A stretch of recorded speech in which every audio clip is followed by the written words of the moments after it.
और ये सब होना तो ये चाहते हैं ना, क्लॉज बाय क्लॉज उस पर डिस्कशन होती वो, और जो है वो कमेटी में जो इजलास है उसमें प्रोसीडिंग इस तरह से होती, लेकिन वो कहते हैं इसको आउटराइटली रिजेक्ट कर दिया गया, इस पर डिस्कशन ही नहीं होने दी गई।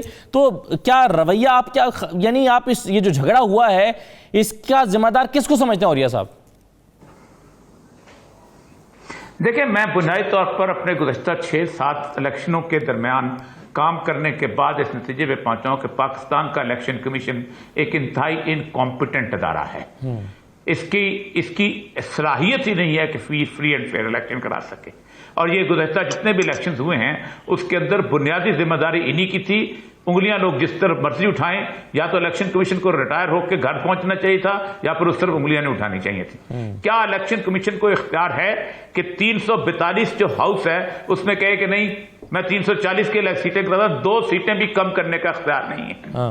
क्या उसको इलेक्शन कमीशन को इख्तियार है कि मैं जनाब कॉन्स्टिट्यूएंसी जो है इनके अंदर जो लोग हैं उनमें इतने % वोट नहीं आएंगे तो मैं किसी के बंदे को इलेक्टेड नहीं मानूंगा? नहीं इख्तियार। पार्लियामेंट जो चीज डिजाइन करती है आपने उसके मुताबिक फ्री एंड फेयर इलेक्शन कराने हैं। आपका बेसिक इख्तियार फ्री एंड फेयर के ऊपर है। अब मुझे ये बताइए कि आपके पास एक जनरल फोर्स है। गुज़श्ता 6 इलेक्शंस में आपके सेशन जजेस को जिन पे आप इख्तियार रख लेते हैं उनको ये तक नहीं पता होता कि कौन सा प्रिजाइडिंग अफसर जो है वो किसके साथ एफिलिएशन रखता है, कौन नहीं रखता है। हम रात को 11 बजे 12 बजे बैठिए थे, डिप्टी कमिश्नर पोलिंग स्कीम बताते थे, आंखें बंद करके वो साइन कर दिया करते थे, और सुबह किसी को पता भी नहीं होता था कि नून लीग के पोलिंग स्टेशन में नून लीग का बंदा लगा हुआ है और पीटीआई के पोलिंग स्टेशन में या पीएल पार्टी के पोलिंग स्टेशन में उसी का बंदा लगा हुआ है। इनके स्टाफ को इतना तक नहीं पता होता कि कौन से जगह पोलिंग स्टेशन के लिए खतरनाक है, कहां। वो सारी की सारी इंतजामिया से मदद लेते हैं। वो इंतजामिया के उतने डिपेंडेंट होते हैं कि उनको यहां तक नहीं पता होता कि कौन सा स्कूल किस जगह पे खाली हो सकता है, कौन सा नहीं हो सकता है। उनको इस तरह का नहीं पता होता कि कौन सी लॉजिस्टिक स्पोर्ट होती है जो लेके उन्होंने चलनी होती है। टोटली इनकॉम्पिटेंट अदारा पूरे पाकिस्तान में जिसने 6 साल में एक इलेक्शन करवाने हैं। अपने मर्जी से अपने लिए खड़े होके 4 गाड़ियां नहीं पकड़ सकते, वो भी पुलिस के कांस्टेबल और पुलिस के जनाब एसएचओ पकड़ के उनको देते हैं कि ये जो उसके बाद इतराज करते हैं कि मशीन जो होगी वो हमें इनकॉम्पिटेंट बनाएगी। मशीन क्या मशीन जो है वो सच बोलती है या झूठ बोलती है? क्या मशीन जो है वो क्या कहती है कि मैं धांधली करती हूं नहीं करती हूं? मशीन के पीछे चलाने वाला धांधली करता है। गार्बेज इन गार्बेज आउट, ये मशीन किसके पास होगी? ये मशीन इलेक्शन कमीशन के पास होगी। इसका मतलब है अगर आप एतराज उठाते हैं कि मशीन हमारे पास होते हुए बदयांती करेगी तो सबसे पहले अपनी तरफ उंगली उठाइए कि आप बदयांती करेंगे। और आपने गुज़श्ता 6-7 सालों के अंदर यह साबित किया कि आपकी इनकॉम्पिटेंस की वजह से पाकिस्तान में धांधली होती रही, आपकी इनकॉम्पिटेंस की वजह से लोग फोन करते रहे, आपकी इनकॉम्पिटेंस की वजह से लोग आपसे डिलिमिटेशन कराते रहे। किसने इस मुल्क के अंदर गलत डिलिमिटेशन की है? किसने हल्के काट के दूसरे के हल्के बनाए हैं? आपने बनाए हैं। आप अपनी चार्जशीट तो देखें पाकिस्तान के अंदर आपके है क्या? और ये साहब आपने कहा कि ये नाअहल इदारा है। फवाद चौधरी साहब कह रहे हैं कि ये पार्टी है, ऑपोजिशन का माउथ पीस है। तो आमिर जाद साहब ये नाअहल है या पार्टी है? जो नॉर्मल कानून है वो तो है ही। तो कानून के मुताबिक औरिया साहब आप अगर इस पर कुछ ऐड करना चाहेंगे, कानून के मुताबिक फिर इलेक्शन कमीशन पाबंद नहीं हो जाएगा कि इलेक्ट्रॉनिक वोटिंग मशीन्स के जरिए ही करवाए? क्या फिर उसमें कोई अमेंडमेंट लानी पड़ेगी? और चलें पहले इसका जवाब दें, फिर मैं एक और सवाल आपके सामने रखता हूँ जी। देखें, 2 साल तो बहुत बड़ी मुद्दत होती है। 2 साल बहुत बड़ी मुद्दत होती है। पाकिस्तान में 17 करोड़ हैं टेलीफोन कनेक्शन, 17 करोड़। आपने फैसला किया कि हर एक का बायोमेट्रिक्स करके आपने उसको कंट्रोल करना है। ठीक, आपको एक दिन भी ट्रेनिंग करनी पड़ी किसी की, क्योंकि पीछे बदयानती मौजूद नहीं थी दिमाग में। बच्चे लेके मशीनें घूमते थे, दुकान के ऊपर पड़ी होती थी, आप अपना अंगूठा लगाते थे और अपना टेलीफोन जो था उसको रिकॉर्ड करके ले आते थे कि मेरा टेलीफोन अब वहां पर मेरे नाम पे हो गया जी। 11 करोड़ वोटर हैं पाकिस्तान के, उसमें से 5 करोड़ वोट देते हैं, 50% से ज्यादा वोटिंग नहीं हुई। 16 करोड़ आपने कर लिए 2 महीने के अंदर अंदर, इसी मुल्क के इसी कैपेसिटी के साथ, किसी ऑर्गेनाइजेशन की मदद के बगैर, क्योंकि आपको पता था कि यहां बेईमानी होगी तो आपकी ऐसी की तैसी हो जाएगी, आपको पकड़ के ले जाएंगे कि तुमने किसी दूसरे के नाम पे क्यों किया हुआ है। ठीक, मसला सारा यह है कि अच्छा आपकी एटीएम मशीनें चलती हैं बायोमेट्रिक्स के ऊपर, आपके कम से कम हर बड़े दफ्तर के अंदर बायोमेट्रिक्स की बुनियाद पे इन एंड आउट के हाजिरियां लगती हैं। कौन सी ट्रेनिंग आपने की ये बहाने हैं बुनियादी तौर पर, कोई किसी किस्म की बात नहीं है।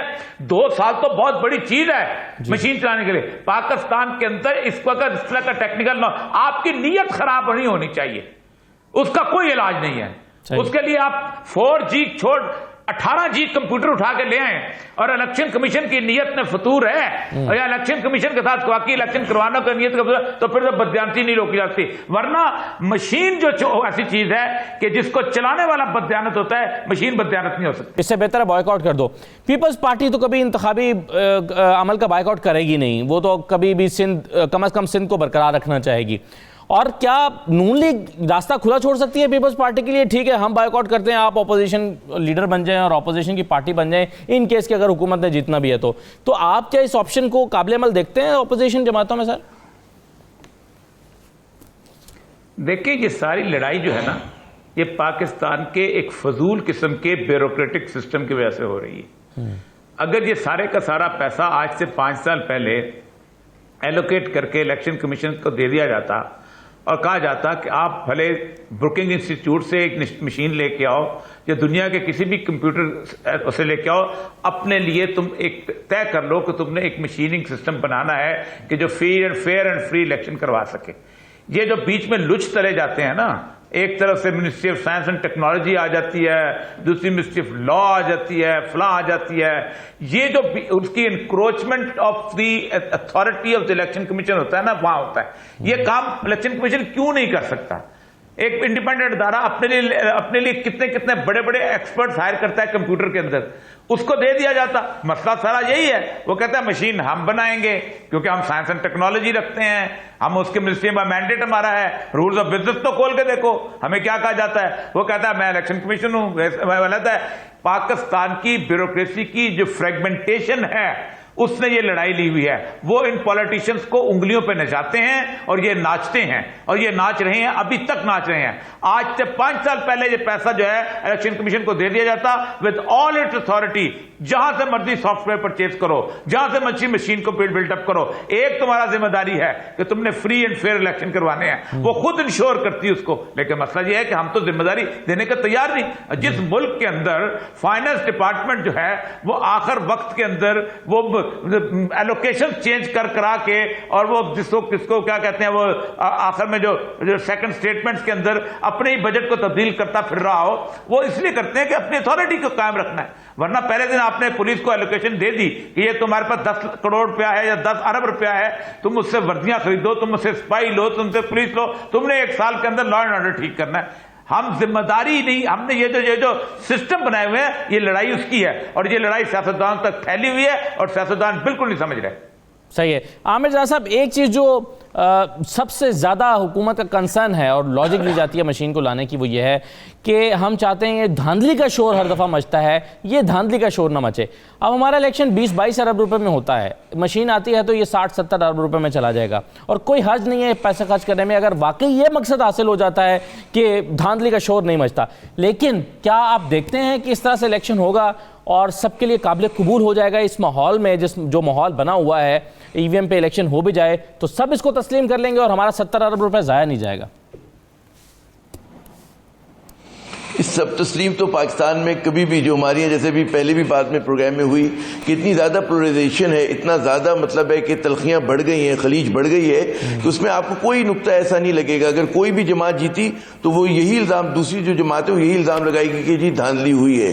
तो एक हमें कंसेंसस। अच्छा, एक और बात हमारे यहाँ एक फिक्री मुगालता ही मैं कहूँगा कि हम समझते हैं कि जी अगर जमहूरियत है तो उसमें एक कुलियतन इत्तफाक़ राय होना चाहिए।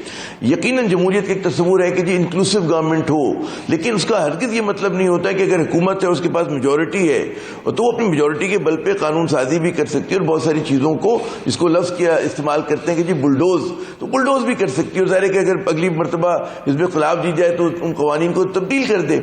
लेकिन जो असल बात है कि अगर हम ये समझें कि जी तनाज़ा ख़त्म हो जाएगा, इलेक्शन कमीशन जो है अगर वो एक तो रजामंद नहीं हो रहा, अब तो लग ये रहा है कि जी बेल जो है किस तरह मंडे चढ़ेगी। उसकी वजह ये है कि इलेक्शन कमीशन तो तैयार ही नहीं। और इलेक्शन हर हाल में आप कुछ भी कह लें, कराना तो अरेंजमेंट तो उसने ही करना है। तो अगर वहां पर रिजर्वेशन आती है और फिर इस तरह से थोपा जाता है किसी भी तरह से, तो मैं नहीं समझता कि जितना इस वक्त तलखी बढ़ गई इस इशू के ऊपर कि ये तजर्बा जो है कामयाब होगा, मुझे नजर नहीं आता इन हालात में। जी सही है, बिल्कुल सही है। अली जफर साहब, आपकी मौजूदगी का फ़ायदा उठाते हुए मैं इस मौजूद से हटकर एक सवाल आखिर में करना चाहता हूँ, और वो है इस्लामाबाद हाई कोर्ट में चलने वाली अपीलों से मुतालिक जो मरीम नवाज़ की अपीलें चल रही हैं, जिसमें उन्होंने एक नई एप्लीकेशन डालने का ऐलान किया। और वो कहती हैं कि मैं पहले ये साबित करना चाहती हूँ कि ये किसका ड्रामा था, किसका एजेंडा था, किसका प्लान था, किसका मंसूबा था, कौन इसको लेकर आया, किसने किसको कहा। मैं सवाल आपसे ये करना चाहता हूँ कि आपके ख्याल में इस नौयत की कोई एप्लीकेशन आती है, सबूत होते हैं या नहीं होते, बाद में साबित हो, ये इस अपील के ऊपर क्या असर डालेगी? जी, जहां तक एक तो ये चूंकि मामला चल रहा है अदालत में, तो एप्लीकेशन पे फैसला क्या होता है या नहीं होता इस पे तो मैं नहीं बताऊंगा, या बता भी नहीं सकता, बताना भी नहीं चाहिए, लेकिन मैं अपना मौक़िफ़ पेश कर देता हूं। जी।